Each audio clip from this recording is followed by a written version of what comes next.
Welcome to Women Who Code podcast. As we come to the end of the year, Women Who Code is looking back at what we've accomplished as a community over the past 12 months.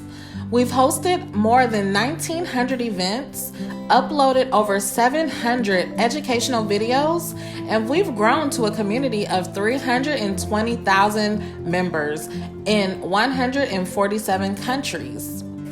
The Women Who Code podcast has also grown, posting 125 episodes in 2022 and expanding to have 3 shows: Women Who Code Conversations, Women Who Code Talks Tech, and Women Who Code Career Nav, covering distinct and important topics. In the new year, we will be moving to a new schedule of releasing podcast episodes every Monday and Wednesday, with the 3 shows rotating in as episodes become available. We also have a ton of amazing guests lined up, as well as content coming to you directly from our programming. For now, we like to celebrate by remembering some of the best and most inspirational moments from the podcast over the year. Thank you so much for being a listener and for being a part of Women Who Code's community. And so Women Who Code became a very important part of my life during this time. And I made a lot of really amazing friends. And so I just think in general, this is a really amazing community. I'm so proud to be a part of it.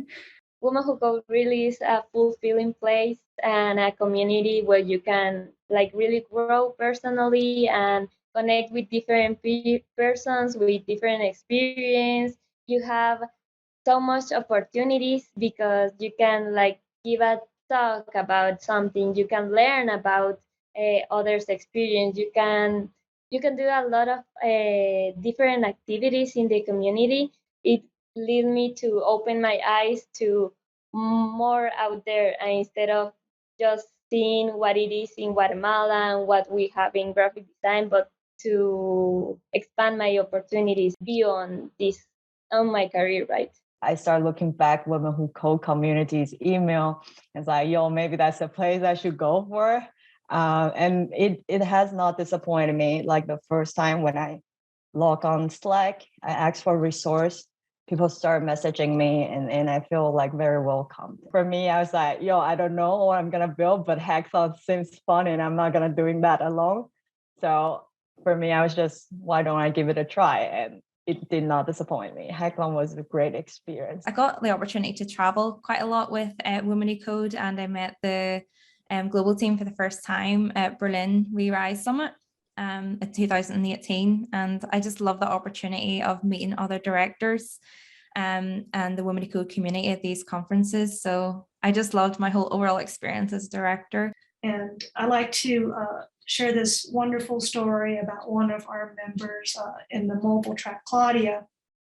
She shared in the Slack that she was chatting with her niece, I guess, talking about possible careers. And she suggested to her niece, well, what about software development? And her niece said, well, I can't do that because there aren't any women that code. And I guess Claudia then showed some group pictures of the mobile track on Twitter. And she said, these are my friends and they're all software engineers. So, you never know who you could touch by just, being involved in any way you can. We are so lucky on the Women Who Code podcast to have amazing technologists as guests who are willing to share insightful career advice based on their own lived experiences working in the technology industry. Let's revisit some of them now. Keep learning, keep practicing. The main thing is, as I mentioned earlier, just to keep learning. Whether it's through going to conferences or going to meetups, or if you're taking like Udemy or any classes like that, just keep on learning and surround yourself by people who are, there to support you on your journey in technology. I think it's critical to manage your personal brand and make that part of your very conscientious effort as your career progress. You got to work hard. You have to consistently perform and you have to consistently think about the entirety of the work. You can't just look heads down all the time and type as an individual contributor. And trust me, you better never do that as a leader. And no one wants to work for a leader who isn't pulling an enormous amount of their weight. If you're not doing that, people don't want to follow you. I think joining the hackathon really helped me with setting a deadline, helping me set a goal for myself that I could reach. So setting a goal and then keeping a target deadline can really help you, because what I found was when I got to that deadline, I was able to have created something that I never would have thought of creating before the hackathon. And it gave me a lot of ideas for how I want to improve it in the future. You can't know the things that you don't know, and that just comes with time. When you're in your early career, don't be afraid to just do weird stuff or work at a coffee shop and work on the side. Think different has always been a motto for me, and it has served me well in my career. Empowerment is at the core of Women Who Code's mission, and in our conversations on the podcast, we often have guests that have amazing things to say about their own self-empowerment and the importance of uplifting others. Let's revisit some of them now. Don't be afraid. As you heard in my career journey, every role that I've taken, I didn't have direct experience in, but I was successful because I believed in myself. And I knew that I was going to work hard to learn whatever it was that I needed to learn. So don't be afraid to raise your hand for something, even if you don't have all of the experience for it. And just having a tenacity to move forward and find a way. Just earlier today, I was listening to one of my mentors talk about being a strong woman and what that's like, and how we are built to deal with challenge, and how we show up as, women who can accomplish anything. And so when I think of really that power narrative, at the core of it is being authentic and being willing to connect with people and enjoying that connection with people. Between the tenacity and the connection with people, I feel is how I've been able to really break through different doors and break down barriers and have an impact. If I were to give a pro tip, I would just say for women to believe that they can do it. And I just say that go with it. Whatever you feel like, just take up a project and learn the tech stack around it. It does not take that long. And once you're done with it, have the confidence to carry it around. Have the confidence to say, yes, I built it. Push it on GitHub. I think those people reusing your code and the comments that you get gives you a lot of confidence again. It takes 20 seconds of insane courage to cross that barrier, and whatever comes out of it, it's always wonderful. I would say don't underestimate the power of one. You are one person, but you have incredible power to make a difference. Imposter syndrome is probably the biggest challenge that I have personally. And I know that I didn't need to go back to school and get a degree, but I did because I felt like I needed to have something sturdier to stand on as a woman entering tech. I didn't feel like I could make it without that, which is not true at all. I know a lot of very successful people who didn't get computer science degrees or finish school at all. It really isn't a determining factor in how successful you are in a technical career. And I think, some of it is because the things that I learned in college, at least, were pretty outdated. So the things that I was working on in school was 10 years behind the times of what I was actually building when I went to my internship. But I felt like I needed that, and I just get discouraged pretty easily when things don't click, because in school, everything just was easy for me, and programming is not easy. And it's something that I really struggle with, and I have to work hard at it. But it's also key to not let it paralyze you. And I think it's one of the most rewarding things I've done is working through when I'm struggling on a programming problem. And when I don't think that there's any better feeling in the world when I finally figure it out. it just makes you feel unstoppable. And so I encourage everyone to try to work through those barriers when you can. I think that the longer that I'm in technology and the more experienced I become, I realize how much my perspective is valued in the companies that I choose to share my talents with, right? Because women use my product mostly, right? And so that experience is valuable. I think that that it is the pizza eating basement dwellers. Yeah, but like my engineers love to hike and they love to fish, and we talk about gardening, you know, so there's a lot of different room for places to grow. And then depending on what your passion is, there's so many different, especially here in Cincinnati, we are Lord blessed with like a lot of Fortune 500 companies, plus a lot of startups. So we have a lot of variety of experiences that you can have within the city. So I think that's a common misconception. How do you overcome it? You have more people in the room that look different than you. You have more people in the room, and you make sure that you make the room inviting to people with different viewpoints, because that makes better products. It makes everything better when we have more people, more variety building things. What's most interesting for us as a team is when people assume that he's the breadwinner in our partnership, particularly salespeople, car salespeople, realtors, builders. I'm admittedly shielded from much of this in my life, but when I encounter these stereotypes and biases, I am still surprised every time. Every time. I need to find my words to tell them that I am a leader in a large financial services firm. I don't do it for my ego. I do it for every woman who comes behind me. Diversity, equity, and inclusion in the tech industry is an important topic that's been discussed on the Women Who Code podcast, including how improvements can be made. Many of our guests have made powerful and important statements on this topic. Let's revisit some of them now. Ever since I started my company and also volunteering for Women Who Code, I have to say I can see gender inclusion, led to positive outcomes every day. So one of the most recent examples we experienced was last year we partnered with VMware and Women Who Code Bangalore, and then we conducted about maybe 8-month training to have cloud community coaches inside of our community. And one of the coaches now moved from VMware to working for Google. And he is actually working on our IWD events with Google now, and also wanted to launch the new initiative with us under Women Who Code Taipei.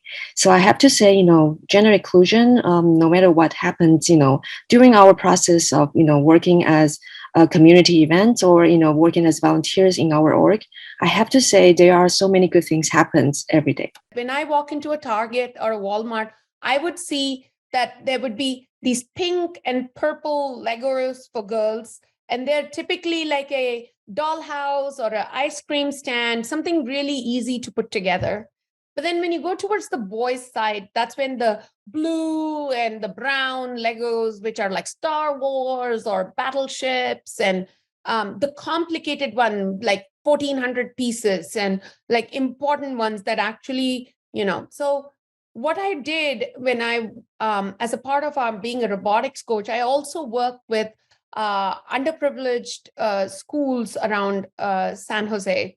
So I would take these different blue kits and go and give it as gifts to girls, because I also realized in my career and my journey with working with children that it is somewhere around the middle school mark that the girls make a decision to shy away from STEM or not be a part of STEM.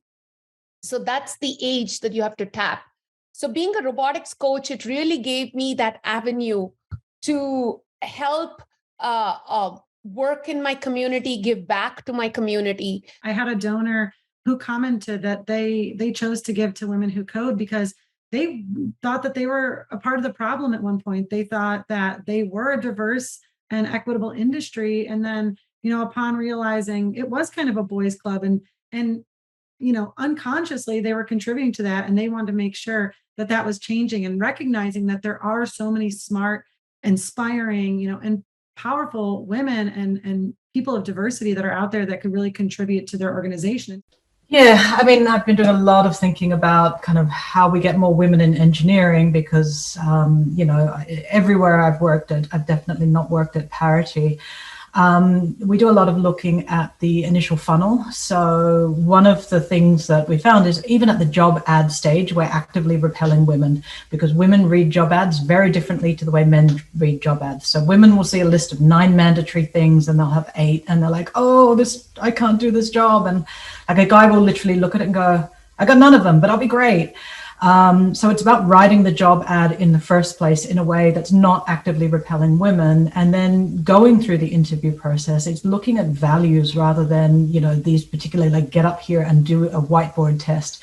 It's like, does this person have the right values? And we base a lot of recruitment on that because it's not necessarily about kind of these old technical style Google ways of interviewing anymore. Like we're just actively taking women out of the funnel by doing that. Well, I actually have a somewhat similar story to Anne in terms of college, but I had the wonderful benefit of my mom was a research scientist. She got her PhD in 1976. And so I basically spent my life hearing about her experiences and her challenges. And she was like on committees for getting more women in science. And I also didn't really know what programming was and kind of fell into it, but I eventually ended up getting my master's. And at that point I had a job and I had to take this graduate class. I think it was in networking. I don't totally remember.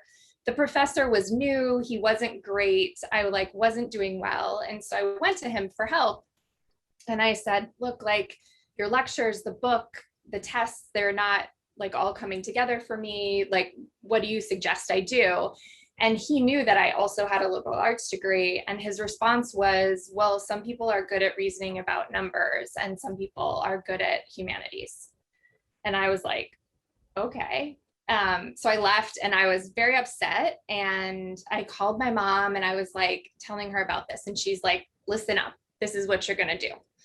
She was like, number 1, you need to find other women in computer science. Number 2, you need to find other people in this class to study with. And number 3, I know about the tenure process and we're going to write a letter to the head of the department. Which all of it actually, as I've learned later and done some teaching and done some research, is really backed by science. There is a lot of science that in education, in the workplace, when people who are in the minority, are marginalized, get together with other people like this event, like Women Who Code, and are able to just have a moment where they're like, I'm not alone in this. Oh, you're experiencing this too. It isn't just me. It isn't like me personally. Can be a really powerful thing. All of us as the industry should come up together and treat this problem more seriously. I would love to hear more from the community, how they handle bias in AI. Related to the gender bias in technology, I remember one time I interviewed one of the top executive in our industry. He's a male, and he actually pretty bluntly or honestly told me the concerns when he has hiring needs. And a lot of his engineering managers are actually also male. So one of the concerns they have is if they hire more female engineers in the team, they would have to do more trainings. So that's one of the things that that's really the honest feedback from them. And that's one of the things that for me to think about, the gender bias is actually an opportunity to improve, not only really just for us to promote maybe more companies with better hiring policies or really put into diversity into practice, but also really just to promote more diverse workforce and wanted to really make things happen for all of us. So these are things I feel like it's still existing in our industry. I really appreciate those honest feedback, and also wanted to see if we can have more companies that join forcefully be able to put those diversity into real actions for us.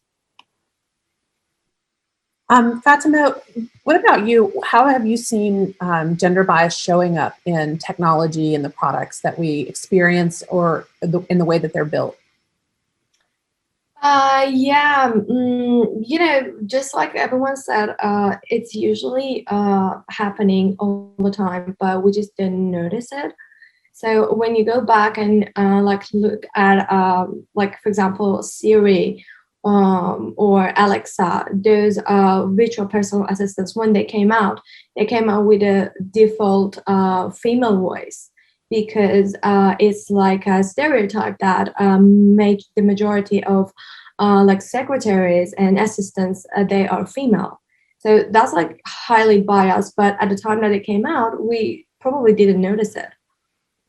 And do you know what's interesting about that, Fatima, is in England, Siri is a man because they thought English men wouldn't take orders from a woman. So it's amazing. There's so much to unpack there, right? We must learn to respect and work with each other, respect the difference, understand the difference, and then make the best out of it. When I see that there aren't women in technology and I see less women of color in technology, I stand up for the women who are afraid to speak up. And I feel like it's my responsibility to be that representation for women in technology. So I find that I'm constantly not only encouraging my teams, the women that I work with, to speak up, to bring things out when they see things, and to hold the company accountable. But I am the voice when I see that other people can't. I feel like I really appreciate my organization, but you don't make any company, person, anything like that better if you're not giving them feedback. And so sometimes I'm a little loud with the feedback, but it helps. I owe it to my company to allow them to improve on the opportunities that they have. So between always being encouraging to my coworkers, the women especially, to speak up, but also for being that voice for them and being that representation for women and even women of color in IT and my organization and wherever else I touch.